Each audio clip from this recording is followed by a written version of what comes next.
and then we'll open the floor for any comments or questions from the audience.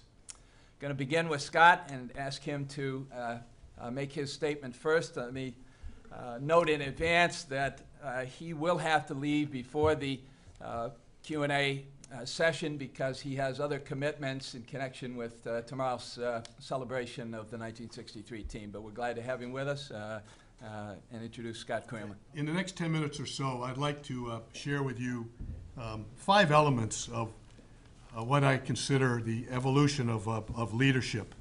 Ron referenced change. Many of these elements have changed over time, many have not, and I try to point those out to you. What I would like to talk about applies to both the business world, where I came from Spalding, which was owned successively by the Cisneros family, by KKR, and most recently by Warren Buffett. So that's the background from which I bring some of my comments today. Quite frankly, I have found many leaders not prepared for the task ahead of them, and I'd like to kind of focus on, as I mentioned, the 5 key elements today that might be some takeaways for you.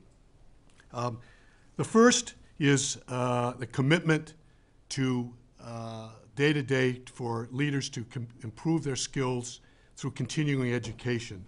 There's no question that the credibility of leaders that I've seen come from making decisions that are both fact-based and experience-based. But many of them, there's a disconnect. A lot of today's business leaders are young, and they have not had the experience of working on the street and managing complex organizations. And many of the senior leaders today have had great experience through leadership, but have not had the experience technically, particularly the changes the last 10 or 15 years in technology, in legislation, in currency, and many of the other elements that we're all familiar with.